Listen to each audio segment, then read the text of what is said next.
দুপুর 1টা কাঠমান্ডু বিশ্ববিদ্যালয়ের মূল ফটকের সামনে রোদের নিচে দাঁড়িয়ে আছে হাজারো ছাত্রছাত্রী। তাদের চোখে ঘাম নয়, চকচকে এক জেদ।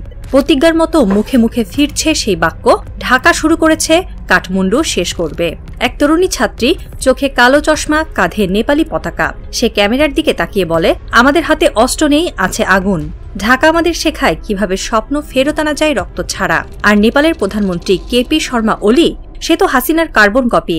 রাস্তায় ঘোড়ার গাড়ি থেমে আছে, বয়স্ক চালক দূরে তাকিয়ে বলে, আমরা রাজতন্ত্রও দেখেছি, গণতন্ত্র, কিন্তু ছাত্রদের এই ঝড়, এটা যেন বজ্রপাতে পাহাড় কেঁপে ওঠার মতো। ঠিক তখনই সংসদ ভবনের দিক থেকে ছুটে আসে একজন ছাত্র। তার জামা রক্তে ভেজা, কিন্তু মুখে অদ্ভুত এক হাসি।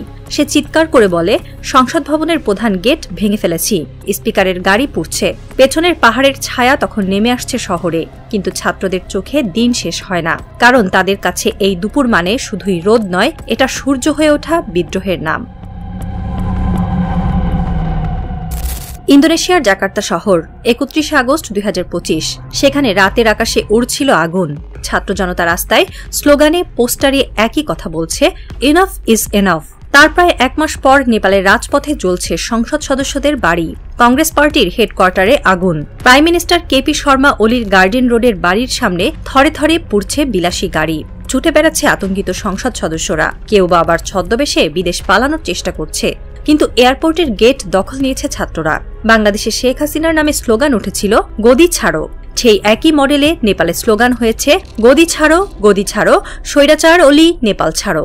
এ যেন এক শিহরণ জাগানো যোগাযোগ। 3 দেশের ছাত্ররা যেন কোনো সুপ্ত মানসিক চুক্তিতে আবদ্ধ ছিল। তাদের চোখে ঘুম নেই, হাতে মোবাইল, ফিডে জ্বলছে ঢাকা, জাকার্তা, কাঠমান্ডুর আগুন।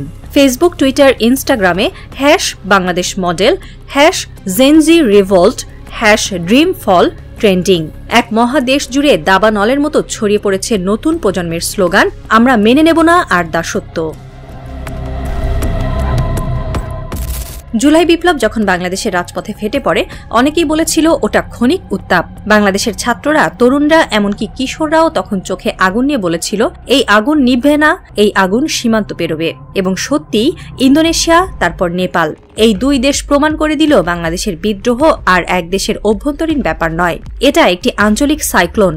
এই আন্দোলন এমন এক আয়না যেখানে ষড়যন্ত্রকারীরা নিজের মুখ দেখতে পায়, কিন্তু যা দেখে তা বিশ্বাস করতে পারে না। তারা ভাবছিল গোপন বৈঠক, ঘুষ, চুক্তি, এসব দিয়েই ইতিহাস থামিয়ে দেওয়া যাবে।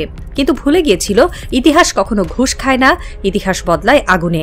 রাজনীতির এক নতুন তাপমাত্রা তৈরি হয়েছে, যেখানে ষড়যন্ত্রকারীদের পরিকল্পনা বরফের মতো গলে পড়ে। আর সেই গলে যাওয়া পরিকল্পনার ছায়ায় বসে এখন দিল্লি, ঢাকা ও কাঠমান্ডুর কুশপুতুলরা কাঁপছে। নেপালের রাজপথে যখন ছাত্ররা আগুন জ্বালায়, তখন সেটি কেবল স্থানীয় ক্ষোভ নয়, সেটি একটি বহুজাতিক প্রতিশোধ।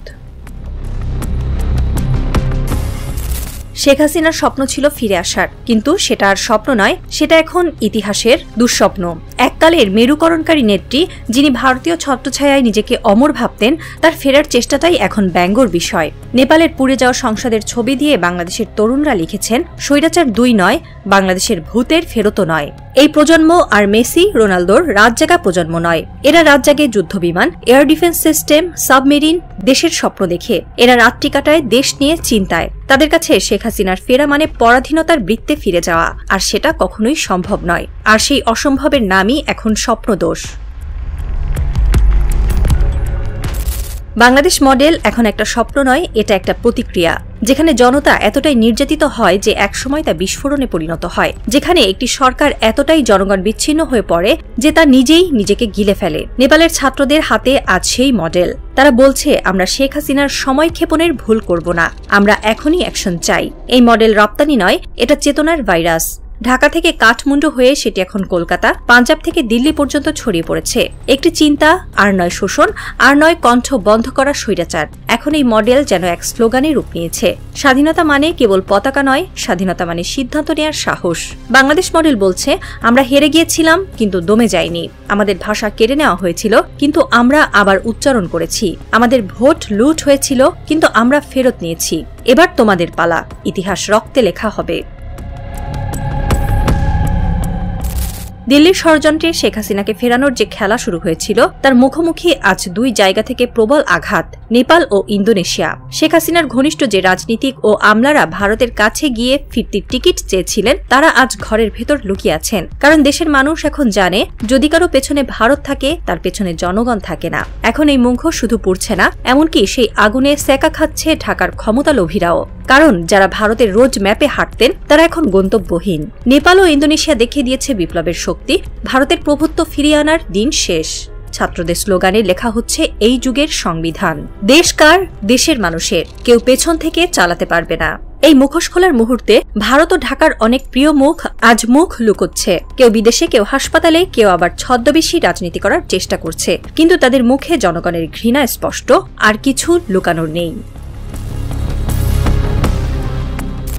সন্ধ্যার দিকে কাঠমান্ডুর রাস্তায় একজন শিশুর হাতে দেখা গেল একটি পোস্টার। জুলাই ছিল শুরু, সেপ্টেম্বরে আগুনে পুড়বে দিল্লি অবধি। এই শিশুটি হয়তো জানে না আওয়ামী লীগ কি, জানে না মোদীকে, কিন্তু সে জানে রাজপথে কিভাবে আগুন জ্বলে, কিভাবে অন্যায় গলে যায়। তার পোস্টারের লেখা কোথাও রাজনৈতিক বিবৃতি নয়, এটা এক প্রজন্মের অভিমান, ঘৃণা ও সাহসের দলিল। কেপি ওলি, শেখ হাসিনা, মোদী, তারা সবাই এখন ইতিহাসের পাতা উল্টানোর অপেক্ষায়, কারণ একটাই, বাংলাদেশের আগুন এখন সীমান্ত পেরিয়ে গেছে, আর এই আগুন নিভানো কারো একার সাধ্যের বাইরে। এটা গ্লোবালাইজড বিপ্লবের নতুন সংজ্ঞা, যেখানে এক দেশের অন্যায় আর অন্য দেশের সমস্যা নয়, বরং এক হয়ে দাঁড়ায় অন্যায়ের বিরুদ্ধে।